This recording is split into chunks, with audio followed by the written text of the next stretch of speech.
Los sindicatos, sean estos de primer grado, segundo o de tercer grado, o bien de actividad, horizontales o de empresa, en definitiva, son personas jurídicas de carácter ideal y por lo tanto tienen todas las prerrogativas, los atributos de la personalidad que el Código Civil les asigna a las personas jurídicas de este carácter. Por ejemplo, patrimonio, domicilio, capacidad, con las particularidades propias que la ley asigna a este tipo de organizaciones que tienen un fin de representación y representatividad laboral particular. Los sindicatos, como todas las personas jurídicas de carácter ideal, tienen una norma básica que regula las cuestiones internas, la vida interna de la misma, en este caso los estatutos. El estatuto es un compendio de normas que se crea al momento de que se funda el sindicato y que contiene todo lo referido al funcionamiento interno de este. El artículo 8º y 16º de la Ley de Decisiones Sindicales establece al detalle cuáles son los contenidos que tienen que tener los estatutos de las organizaciones sindicales. En este marco, el artículo 8º de la ley determina que los estatutos deben garantizar una fluida comunicación entre los afiliados y los órganos de conducción, la posibilidad de elección directa de los órganos directivos, la representación de las minorías en los cuerpos deliberativos, etcétera, etcétera. Por su parte, con mucho más detalle, el artículo 16 determina que los estatutos de la organización sindical deben contener cómo se debe ser el funcionamiento interno de los órganos, cómo se forman los consensos dentro del sindicato, cómo se hacen las convocatorias a las asambleas, a los plenarios, cómo se administra el patrimonio, cómo son los mecanismos para reformar el propio estatuto, etcétera, etcétera. Lo interesante de esto es que el decreto reglamentario 467 del 88 determina que el sindicato en el momento de su fundación debe consignar el estatuto, como asimismo las modificaciones que existan las debe presentar ante el Ministerio de Trabajo de la Nación. Y el Ministerio de Trabajo se encarga de aprobar o desaprobar el estatuto. Lo que en definitiva se trata de una injerencia del Ministerio de Trabajo dentro de la organización sindical. Recordemos que el estatuto debe establecer los derechos y obligaciones de los afiliados. En función del artículo 12 de la ley 23.551, rige el derecho de libertad de afiliación. Un sindicato no puede negar a un trabajador la afiliación a la organización, siempre y cuando cumpla los requisitos de ser trabajador de la actividad, o de la profesión, o de la empresa, dependiendo del modo de organización del sindicato. Pero el sindicato no puede decir no afilio a este trabajador porque una cuestión ideológica, religiosa, lo que sea. Rige el principio de profesionalidad y de libertad de afiliación. Esta libertad de afiliación implica que tampoco se puede apartar al trabajador del sindicato o desafiliarlo mientras el trabajador quiera seguir perteneciendo a la asociación. Esto diferencia a los sindicatos con otras organizaciones privadas. Para proteger esta libertad de afiliación y este derecho de permanencia del trabajador dentro del sindicato, en caso de que así lo quiera, para garantizar, digamos, esta libertad de afiliación, lo que la ley establece es que no se puede separar, suspender o expulsar por cualquier motivo a un afiliado. En caso de que haya un hecho grave contra el sindicato, el órgano directivo puede suspender al afiliado por un plazo máximo de 90 días. Pero ojo, esa suspensión en la afiliación no priva al afiliado de votar o de presentarse como candidato, porque si no, se permitiría al órgano directivo alguna maniobra antidemocrática de suspensión de trabajadores que son de la oposición para que no se puedan presentar a las elecciones o no puedan participar de las elecciones. Esta suspensión en la afiliación por un motivo grave puede ser recurrida por el afiliado a las asambleas o los congresos, es decir, a los órganos deliberativos del sindicato. Luego de que el órgano directivo suspende al afiliado, recordemos, la suspensión no priva de los derechos electivos al suspendido, el órgano directivo tiene que remitir esta suspensión a la asamblea o congreso del sindicato para que se determine o no la expulsión del mismo. La expulsión de una organización sindical es una competencia exclusiva de la asamblea o congreso, es decir, no del órgano de dirección y de administración, sino del órgano deliberativo. Y la ley, para proteger al afiliado, establece cuáles son taxativamente las causales por las cuales se puede expulsar a un afiliado. Esto es, que se hayan cometido hechos graves contra el sindicato, y acá es una tipificación un poco amplia, porque no se determina muy claro qué son los hechos graves, que se haya corroborado que el afiliado colaboró con los empleadores en prácticas desleales que hayan sido determinadas por la justicia, haber sido condenado por otro lado. Otro de las causas de expulsión es que se haya encontrado que el afiliado haya sido condenado penalmente por un delito en perjuicio de un sindicato. La expulsión del sindicato no es lo mismo que la cancelación. La cancelación implica que, por ejemplo, el trabajador dejó de ser trabajador de la actividad, oficio, profesión o categoría. Como asimismo también se puede establecer la cancelación por mora en pago de la cuota de afiliación. Este sindicato, digamos, esta persona jurídica de carácter ideal, obviamente necesita órganos para administrarse y gestionarse. La ley determina que los sindicatos tienen tres tipos de órganos: un órgano de administración, un órgano deliberativo y un órgano de fiscalización. Los órganos de administración y dirección son el poder ejecutivo del sindicato, es decir, quienes el día a día gestionan el mismo. La ley lo que establece es que este órgano directivo tiene que tener al menos un mínimo de 5 miembros. En general los estatutos amplían la cantidad de miembros de este órgano directivo. Y este órgano directivo debe ser elegido libremente por los afiliados en el voto directo y secreto. Para ser miembro de estos órganos directivos, es decir, este órgano de conducción del sindicato, la ley establece algunos requisitos: ser mayor de edad, no estar inhibido penalmente, pero asimismo establece también que la nacionalidad argentina, manifestando que el 75% de los cargos del órgano directivo deben ser argentinos, y el cargo más importante, comúnmente llamado secretario general, también tiene que ser argentino. Si bien a la fecha no existen pronunciamientos referidos a esta circunstancia, no es menos cierto que esta normativa es absolutamente inconstitucional, en función no solo de las normas constitucionales, sino también a la luz del artículo 3 del Convenio 87, que establece que los trabajadores deben elegir libremente a sus representantes. Y siendo el sindicato una persona jurídica de carácter privado, no existe razonabilidad absoluta en que se tenga que establecer un requisito de nacionalidad para poder ejercer un cargo en el sindicato. También referido a los órganos de dirección y administración, la ley 25674 modifica el artículo 18 de la ley 23551 estableciendo el llamado cupo femenino. Este cupo femenino determina que el 30% de los cargos electivos de los sindicatos deben contener personal femenino.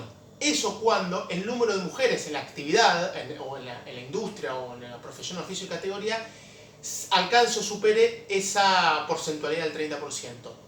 Cuando la cantidad de mujeres empleadas no llega a ese 30%, el cupo femenino debe ser proporcional a la cantidad de mujeres trabajadoras de esa actividad. Si bien en la mayoría de los casos es una norma positiva para propender a la participación femenina en la actividad sindical. En general los sindicatos estatales, docentes, judiciales suelen cumplir esta normativa del cupo femenino, y en algunos otros sindicatos más industriales es más difícil hacerla cumplir. Existe una sanción en la ley que es que no se deberían oficializar las listas que no cumplan con este cupo femenino del 30%. Además de este órgano de dirección y administración, este poder ejecutivo del sindicato, existe lo que se le dice el órgano deliberativo. Órgano deliberativo que se puede emparentar, con pinzas esto, con lo que fuera el poder legislativo del sindicato. El poder, digamos, donde participa, es un cuerpo orgánico donde participan la mayoría de los afiliados del sindicato en la conformación de la voluntad más importante. Este órgano deliberativo está compuesto por asambleas o por congresos. En general, en las asambleas participan los afiliados directamente. Los afiliados van a manifestar su voluntad individual en la asamblea y en general son los sindicatos de primer grado locales los que tienen este tipo de órganos deliberativos. Los sindicatos nacionales en general tienen congresos en donde no van los afiliados individualmente, sino que van los delegados congresales que sí son elegidos por el voto directo y secreto de los afiliados. Por su parte, las federaciones, es decir, los sindicatos de segundo grado, tienen un mecanismo particular de órgano deliberativo que está dado por los congresos, pero en los congresos de estas federaciones van los delegados congresales en función de la cantidad de afiliados que tenga cada sindicato de base. Es decir, participan los sindicatos de base en función de la cantidad de afiliados de esos sindicatos. Estas asambleas sin congresos, por imperio del artículo 19 y 20 de la ley 23.551, se tienen que reunir ordinariamente una vez por año y extraordinariamente cuando sea necesario. Y va a ser necesario cuando lo decida el órgano directivo o a petición de un determinado grupo de afiliados que pide una asamblea extraordinaria. Las asambleas y los congresos, es decir, el órgano deliberativo, tiene como competencias ordinarias la fijación de criterios generales de actuación, la aprobación de anteproyectos de convenios colectivos de trabajo, no el convenio colectivo, es decir, el convenio colectivo, vamos a ver más adelante, lo aprueba la comisión negociadora. Cuando se negocia, se homologa, no tiene ahí la asamblea la facultad de rechazar un convenio ya homologado, sino sí tiene la facultad de el anteproyecto poder aprobarlo o desaprobarlo. Asimismo, aprueba las memorias y balances, como además tiene la facultad reservada de las modificaciones estatutarias y las afiliaciones a entidades de grado superior. Por otro lado, la ley determina, en su artículo 16, un tercer tipo de órgano, que es el órgano de fiscalización. Los órganos de fiscalización, en principio, aunque a veces no suceda, deben ser órganos independientes de la conducción del sindicato y son los encargados de fiscalizar los órganos de administración y de gestión del sindicato. Estos órganos de fiscalización en general son elegidos en las asambleas y en los congresos y tienen facultades contables, de libertad de acceso a las memorias y balances, etcétera, etcétera. Todos estos tipos de órganos, sean de dirección, deliberativos, como de fiscalización, en todos ellos rige un principio fundamental de democracia sindical. La democracia sindical implica el derecho de los trabajadores de participar de la vida interna del sindicato. Recordemos que el artículo 14 bis establece la libertad sindical, la organización sindical tiene que ser libre y democrática. Y es muy importante el principio de no discriminación, es decir, que los trabajadores sin discriminación puedan efectivamente participar de la vida interna de la organización. Esta democracia sindical es muy importante a la hora de cómo se fije el régimen electoral del sindicato. Respecto al régimen electoral, la ley establece que los cuerpos de dirección y administración deben ser elegidos en elecciones directas y secretas con participación de los afiliados, en mandatos que no pueden durar más de 4 años, lo que también la ley establece que puede haber derecho a reelección indefinida de los órganos de dirección y administración. Estas elecciones sindicales para elegir los órganos de administración y dirección, donde participan todos los afiliados, deben realizarse en comicios que deben fijarse la fecha con 90 días de anticipación al vencimiento de los mandatos. Estos 90 días es para que los afiliados puedan tener un buen tiempo para interiorizarse acerca de las vicisitudes de la elección. Y asimismo, la convocatoria de la elección, que no es lo mismo la fecha de fijación, son cosas diferentes, se fija la fecha 90 días antes y por otro lado, se debe convocar la elección 45 días antes de que se realice la elección. La convocatoria de la elección debe establecer los requisitos para participar de la misma, cómo se deben conformar las listas, cuál es el tiempo para impugnar una determinada lista y demás cuestiones que hacen a la elección. La resolución 103 del 93 del Ministerio de Trabajo de la Nación establece que debe elegirse una junta electoral que es un órgano de fiscalización del proceso electoral. Es un órgano que en muchos estatutos existe, en muchos estatutos sindicales existe, es un órgano que controla el proceso electoral y que resuelve las cuestiones del mismo. Y en general tiene que ser elegida por la asamblea del sindicato, es decir, por un órgano deliberativo, no lo puede elegir el órgano de conducción. En materia eleccionaria, el inciso cuarto del artículo 56 de la ley establece una injerencia del Ministerio de Trabajo, ya que faculta al Ministerio a subsanar supuestas irregularidades que son un poco en general hay un criterio, digamos, donde el Ministerio decide que es irregularidad y en función de estas irregularidades puede intervenir el sindicato y designar funcionarios para garantizar el proceso electoral. En el marco de este proceso electoral, que como ya dije se tiene que convocar 45 días antes, hay todo un proceso previo al día que se hace la elección. Deben conformarse padrones. Esos padrones deben ser tanto padrones por orden alfabético de los afiliados, pero por establecimiento también, para que los trabajadores vean en cada lugar de trabajo cómo están confeccionados los padrones. Esos padrones deben ser puestos a disposición de las listas que se presenten a la elección 30 días antes del acto eleccionario. Llegado el día del acto eleccionario, en principio debe realizarse en una sola jornada, salvo que en función de las características de la industria, por ejemplo pilotos, necesiten que sean en jornadas diferenciales, porque es muy probable que los pilotos estén viajando de un lado para el otro, entonces necesiten que sean, por ejemplo, elecciones que duren varios días o incluso una semana. Pero en general, en la mayoría de los casos, se establece una sola jornada electoral, con urnas tanto en los locales sindicales, en el domicilio del sindicato, como en las empresas donde haya afiliados.